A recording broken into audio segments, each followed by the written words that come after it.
السلام علیکم ورحمۃ اللہ وبرکاتہ۔ الحمد للہ رب العالمین والصلاة والسلام علی سید الاشرف الانبیاء والمرسلین نبینا محمد وعلی آلہ وصحبہ ومن سار علی نہجہ الی یوم الدین وبعد۔ برادران اسلام، اس سے قبل کی قسطوں میں ہم نے آپ کے سامنے 5 دلیلیں بیان کی تھی، اور ان دلیلوں کا ہم نے مختصر جواب دینے کی کوشش کی ہے۔ آج انشاءاللہ المستعان ہم مزید کچھ دلیلیں بیان کریں گے کہ جو دلیلیں ہمارے کلمہ گو بھائی عید میلاد النبی صلی اللہ علیہ وسلم منانے کے لیے پیش کرتے ہیں، ان میں سے آج انشاءاللہ ہم 6ٹھی دلیل سے شروعات کریں گے۔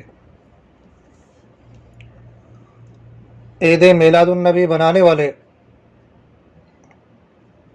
سورۃ الصف کی آیت نمبر 6 کے متعلق کہتے ہیں کہ اس میں عیسیٰ علیہ السلام نے نبی کریم صلی اللہ علیہ وسلم کی تشریف آوری کی خوشخبری دی ہے، اور ہم بھی اسی طرح عید میلاد کے محفلوں میں نبی رحمت صلی اللہ علیہ وسلم کی تشریف آوری کی خوشی کا احساس دلاتے ہیں۔ یہ کہنا ہمارے ان کلمہ گو بھائیوں کا ہے کہ جو عید میلاد النبی مناتے ہیں۔ آئیے اب ہم دیکھتے ہیں سورۃ الصف کی آیت نمبر 6 میں اللہ تعالیٰ کا ارشاد ہے، وَإِذْ قَالَ عِيسَى ابْنُ مَرْيَمَ يَا بَنِي إِسْرَائِيلَ إِنِّي رَسُولُ اللَّهِ إِلَيْكُمْ مُصَدِّقًا لِمَا بَيْنَ يَدَيَّ مِنَ التَّوْرَاةِ وَمُبَشِّرًا بِرَسُولٍ يَأْتِي مِن بَعْدِي اسْمُهُ أَحْمَدُ فَلَمَّا جَاءَهُم بِالْبَيِّنَاتِ قَالُوا هَذَا سِحْرٌ مُبِينٌ۔ اور جب عیسیٰ علیہ السلام نے بنی اسرائیل کو کہا، اے بنی اسرائیل، میں تم لوگوں کی طرف اللہ کا رسول ہو اور اس چیز کی تصدیق کرنے والا ہوں جو میرے سامنے تورات میں ہے، اور خوشخبری دینے والا ہوں اس رسول کی جو میرے بعد آنے والا ہے، اور اس کا نام احمد ہے۔ پھر اللہ تعالیٰ نے رسول اللہ صلی اللہ علیہ وسلم کے آنے کے بعد بنی اسرائیل کے رویے کے بارے میں فرماتے ہوئے فرمایا، اور پھر جب یہ رسول یعنی احمد محمد صلی اللہ علیہ وسلم واضح نشانیاں لے کر آیا، قالوا هذا سحر مبین، جب ان کے پاس آیا تو کہنے لگے یہ تو کھلا جادو ہے۔ آئیے اب ہم دیکھتے ہیں خوشی منانے اور خوشی ہونے میں کیا فرق ہے۔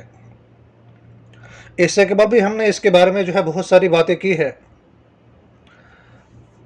کس بات کی خوشخبری دینا، یہ اس سے بالکل ہٹ کر ہے کہ جس میں خوشی منانا ہے، کیونکہ ان دونوں کی کیفیت میں بہت فرق ہے۔ اور پھر اس آیت مبینہ میں بہت سارے اور بھی واقعات کی طرح سابقہ انبیاء علیہ السلام کے واقعات میں سے ایک ہے، اور سابقہ امتوں یا انبیاء علیہ السلام کے واقعات کو دلیل بنانے کا حکم کیا ہے۔ اس کے بارے میں ہم نے اس سے پہلے والی قسط میں بیان کیا تھا۔ اور اگر بالفرض یہ مان بھی لیا جائے کہ سابقہ امتوں یا انبیاء علیہ السلام کے ہر واقعہ کو دلیل بنایا جا سکتا ہے، تو پھر بھی عیسیٰ علیہ السلام کی اس بات میں کون سی دلیل ہے جس کی بنیاد پر رسول اللہ صلی اللہ علیہ وسلم کی پیدائش کی عید منائی جائے؟ کیا اس میں اشارتاً بھی کہیں یہ پتہ چلتا ہے کہ رسول اللہ صلی اللہ علیہ وسلم کے آنے کی خوشخبری کو آپ صلی اللہ علیہ وسلم کی پیدائش کے بعد یا آپ صلی اللہ علیہ وسلم کی وفات کے بعد عید بنایا جائے؟ اگر ایسا ہی ہوتا تو پھر وہی سوال دہراتا ہوں کہ کیا رسول اللہ صلی اللہ علیہ وسلم اور آپ کے صحابہ، آپ کی ازواج مطہرات یا تابعین ادام یا تبع تابعین یا پھر محدثین ادام یا پھر ائمہ اربعہ یا اسی طرح سے امت کے بقیہ ائمہ یا عامت المسلمین، کسی کو بھی صدیوں تک یہ بات سمجھ کیوں نہیں آئی کہ اس آیت میں جو ہے اس بات کی دلیل موجود ہے کہ جس سے ہم عید میلاد النبی کا مسئلہ مستنبط کر سکتے ہیں، لیکن صرف آپ ہی کو اس دلیل کی آگاہی کیسے مل گئی کہ اس میں رسول اللہ صلی اللہ علیہ وسلم کی ولادت پر عید کا جشن منانا ثابت ہوتا ہے؟ اب ہم دیکھتے ہیں ان کی 7ویں دلیل کو۔ یہ ہمارے کلمہ گو بھائی کہتے ہیں اپنے طور پر اپنے اس کام کو سنت کے مطابق ثابت کرنے کے لیے کہ نبی کریم صلی اللہ علیہ وسلم کا اپنی ولادت کی خوشی پر روزہ رکھنا اور فرمانا اس دن یعنی پیر کو میری ولادت ہوئی، خود ولادت پر خوشی منانا ہے، یہ ہمارے ان کلمہ گو بھائیوں کا کہنا ہے۔ اب اس بات کا ایک حصہ تو صحیح ہے کہ رسول اللہ صلی اللہ علیہ وسلم کی پیدائش کا دن سوموار کا دن ہے یعنی پیر کا دن، اور آپ صلی اللہ علیہ وسلم کا پیر کے دن روزہ رکھنا یہ بھی ثابت ہے۔ اس بات سے کوئی انکار نہیں کر سکتا، اور اگر کوئی اس سچ کا انکار بھی کرے گا تو وہ کفر کے معاملے میں آ جاتا ہے، کیونکہ صحیح مسلم کی حدیث نمبر 1162 میں رسول اللہ صلی اللہ علیہ وسلم کا یہ فرمان ملتا ہے، ذاک یوم ولدت فیہ ویوم بعثت او انزل علی فیہ، اس دن میں پیدا ہوا تھا اور اس دن مجھ پر وحی اتاری گئی تھی، یا یہ فرمایا کہ اس دن مجھے مبعوث کیا گیا تھا۔ یہ حدیث صحیح مسلم کی ہے اور کتاب الصوم میں موجود ہے، اور باب ہے باب استحباب صیام 3 ایام من کل شہر وصوم یوم عرفہ، اور حدیث نمبر 1162 ہے۔ لیکن یہ بات کہاں ثابت ہے کہ اس دن رسول اللہ صلی اللہ علیہ وسلم نے یا صحابہ کرام نے یا کسی ایک صحابی نے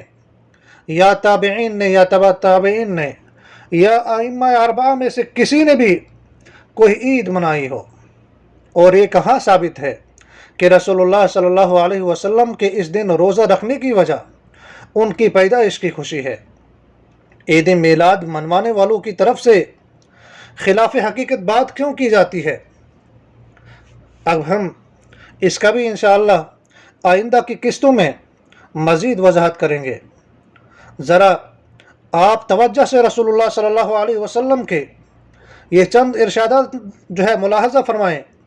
حدیث کے راوی عبد الرحمن ابن صخر الدوسی ہے، جسے ابو ہریرہ کے نام سے جانا جاتا ہے، وہ روایت کرتے ہیں کہ انہوں نے فرمایا تعرض اعمال الناس فی کل جمعۃ مرتين یوم الاثنین ویوم الخمیس فیغفر لكل عبد مؤمن الا عبدا بینہ وبین اخیہ شحنا فیقال اترکوا او ارکوا هذین حتی یفیہا۔ پیر اور جمعرات کے دنوں میں اللہ کے سامنے بندوں کے اعمال پیش کیے جاتے ہیں، اور اللہ تعالی ہر اس ایمان والے کی مغفرت کر دیتا ہے جس نے اللہ کے ساتھ کسی کو شریک نہ کیا ہو، سوائے ان کے جو آپس میں بغض رکھتے ہوں، تو کہا جاتا ہے یعنی ان کے معاملے میں ان کو مہلت دے دو یہاں تک کہ یہ صلح کر لیں۔ یہ حدیث صحیح مسلم میں کتاب البر والصلہ میں موجود ہے۔ اسی طرح سے حدیث کے راوی اسامہ بن زید رضی اللہ عنہ ہے، وہ روایت کرتے ہیں کہ رسول اللہ صلی اللہ علیہ وسلم سے پوچھا گیا کہ آپ پیر اور جمعرات کا روزہ کیوں رکھتے ہیں؟ تو آپ صلی اللہ علیہ وسلم نے فرمایا پیر اور جمعہ کے دن اللہ بندوں کی مغفرت کر دیتا ہے سوائے ایک دوسرے کو چھوڑ دینے والے کی، یعنی جو ناراضگی کی وجہ سے ایک دوسرے کو چھوڑ دینے والے ہیں، تو ان چھوڑ دینے والوں کے لیے کہا جاتا ہے کہ انہیں صلاح تک جو ہے اس کی مہلت دے دی جائے۔ سنن دارمی کے اندر حدیث نمبر 1750 ہے، اور امام احمد الکنانی نے اس حدیث کو صحیح بھی قرار دیا ہے۔ اب جو ہم نے حدیث بیان کی، تو اس حدیث میں کسی بھی صاحب عقل کو یہ سمجھنا مشکل نہیں کہ رسول اللہ صلی اللہ علیہ وسلم نے پیر کے دن کا روزہ اپنی پیدائش کی خوشی میں نہیں، بلکہ اس دن اللہ کے سامنے بندوں کے اعمال پیش ہونے کی وجہ سے رکھا ہے۔ اگر پیر کے دن نفلی روزہ رکھنے کا سبب رسول اللہ صلی اللہ علیہ وسلم کی پیدائش ہوتا تو کم از کم وہ صلی اللہ علیہ وسلم اس کی ترغیب ہی دے دیتے۔ تو آئیے اب ہم مزید کچھ باتیں آپ کے سامنے رکھتے ہیں۔ امام مسلم رحمۃ اللہ علیہ نے اپنے صحیح میں کتاب الصیام میں باب استحباب صیام ثلاثۃ ایام من کل شہر میں ابو قتادہ رضی اللہ عنہ سے یہ روایت لی ہے کہ رسول اللہ صلی اللہ علیہ وسلم سے ان کے روزوں کے بارے میں پوچھا گیا تو رسول اللہ صلی اللہ علیہ وسلم غصے میں آ گئے، تو آپ صلی اللہ علیہ وسلم کو غصے میں دیکھ کر عمر رضی اللہ عنہ نے کہا، ہم اللہ کے رب ہونے پر راضی ہے اور اسلام کے دین ہونے پر اور محمد صلی اللہ علیہ وسلم کے رسول ہونے پر، اور ہماری بیعت ہے، یعنی جو ہم نے محمد صلی اللہ علیہ وسلم کی بیعت کی ہے وہ سچی اور پکی بیعت ہے۔ ابو قتادہ رضی اللہ عنہ کہتے ہیں کہ پھر رسول اللہ صلی اللہ علیہ وسلم سے صیام الدہر یعنی مستقل روزہ میں رہنے کے بارے میں پوچھا گیا تو رسول اللہ صلی اللہ علیہ وسلم نے فرمایا، لا صام ولا افطر، ایسا کرنے والا نہ روزہ رکھا نہ افطار کیا۔ پھر ابو قتادہ رضی اللہ عنہ کہتے ہیں کہ رسول اللہ صلی اللہ علیہ وسلم سے 2 دن روزہ رکھنے اور 1 دن افطار کرنے کے بارے میں پوچھا گیا تو آپ صلی اللہ علیہ وسلم نے فرمایا، ایسا کرنے کی طاقت کون رکھتا ہے؟ پھر رسول اللہ صلی اللہ علیہ وسلم سے 1 دن روزہ رکھنے اور 2 دن افطار کرنے کے بارے میں پوچھا گیا تو آپ صلی اللہ علیہ وسلم نے فرمایا، کاش اللہ ہمیں ایسا کرنے کی طاقت دے دے۔ پھر رسول اللہ صلی اللہ علیہ وسلم سے 1 دن روزہ رکھنے اور 2 یا 1 افطار کرنے کے بارے میں پوچھا گیا تو آپ نے فرمایا، یہ میرے بھائی داؤد علیہ السلام کا روزہ ہے۔ پھر رسول اللہ صلی اللہ علیہ وسلم سے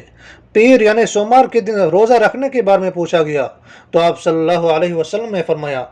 ذالک یوم ولدت فیہ ویوم بعثت فیہ، اس دن میری پیدائش ہوئی اور اس دن میری بعثت ہوئی، یعنی اس دن مجھے رسالت دی گئی۔ پھر رسول اللہ صلی اللہ علیہ وسلم نے فرمایا، صوم ثلاثۃ من کل شہر رمضان الی رمضان صوم الدہر، رمضان سے رمضان تک ہر ماہ سے 3 دن روزے رکھنا ہمیشہ مسلسل روزہ رکھنے کے جیسے ہیں۔ پھر رسول اللہ صلی اللہ علیہ وسلم سے یوم عرفات کے روزے کے بارے میں پوچھا گیا تو آپ صلی اللہ علیہ وسلم نے فرمایا، یکفر السنۃ الماضیہ والباقیہ، ایک پچھلے سال اور رواں سال کے گناہ معاف کرواتا ہے۔ پھر رسول اللہ صلی اللہ علیہ وسلم سے 10 محرم کے بارے میں پوچھا گیا تو آپ صلی اللہ علیہ وسلم نے فرمایا، یکفر السنۃ الماضیہ، پچھلے 1 سال کے گناہ معاف کروا دیتا ہے۔ ذرا اس حدیث کے ان الفاظ پر غور کریے تو صاف صاف پتہ چل جائے گا کہ رسول اللہ صلی اللہ علیہ وسلم سے مختلف نفلی روزوں کے بارے میں پوچھا گیا اور انہوں نے ساتھ میں اس کی وجہ بھی بتائی اور آخر پہ یہ فرمایا کہ رمضان سے رمضان تک ہر ماہ میں سے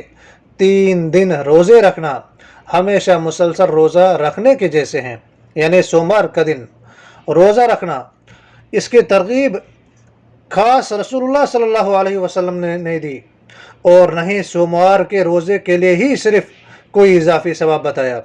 جیسے کہ عرفات اور عاشورہ کے روزوں کا فائدہ رسول اللہ صلی اللہ علیہ وسلم نے بیان فرمایا۔ اسی طرح رسول اللہ صلی اللہ علیہ وسلم نے صرف اور صرف سوموار کے دن کے روزے کا ہی الگ سے فائدہ بیان نہیں کیا۔ تو اس حدیث میں زیادہ سے زیادہ سوموار کو نفلی روزہ رکھنے کا جواز ملتا ہے، نہ کہ رسول اللہ صلی اللہ علیہ وسلم کی پیدائش منانے کا۔ میلاد منوانے والے اور منانے والے یہ اپنے اس فلسفے کے مطابق جو یہ کہتے ہیں ان کے مطابق تو یہ ہونا چاہے کہ یہ سب یعنی ان کے پیر اور مرید سب کے سب رسول اللہ صلی اللہ علیہ وسلم کی سنت کے مطابق ہر سوموار کا روزہ رکھے، اور خاص طور پر جس دن کو انہوں نے رسول اللہ صلی اللہ علیہ وسلم کی پیدائش کا دن سمجھ رکھا ہے اس دن حلال و حرام کی تمیز ختم کر کے یہ جو ڈھول وغیرہ اس قسم کے کام کرتے ہیں، یہ لگا کر رسول اللہ صلی اللہ علیہ وسلم کا ذکر کرنے کے بجائے، آپ صلی اللہ علیہ وسلم کی نافرمانی کرنے کے بجائے، آپ صلی اللہ علیہ وسلم کے نام پر چندوں کے ذریعے ہر قسم و ناقص کا مال کھانے کے بجائے روزہ رکھے، اور پھر لوگوں کے مال پر نہیں بلکہ اپنے ہاتھ کی حلال کمائی سے اسے اختیار کرے، لیکن یہ ایسا کرنے کے لیے تیار نہیں۔ اب ہم دیکھتے ہیں اس کے بعد بھی اور بھی بہت ساری دلیلیں ہیں، تو انشاءاللہ ہم ان کو بھی جو ہے یا کے بعد دیگرے بیان کریں گے، اور ان کا بھی انشاءاللہ ہم مختصر جواب دینے کی کوشش کریں گے۔ اللہ تعالی ہمیں حق بات کہنے اور اس پر عمل کرنے کی توفیق عطا فرمائے۔ ھذا ما عندی، والسلام علیکم ورحمۃ اللہ وبرکاتہ۔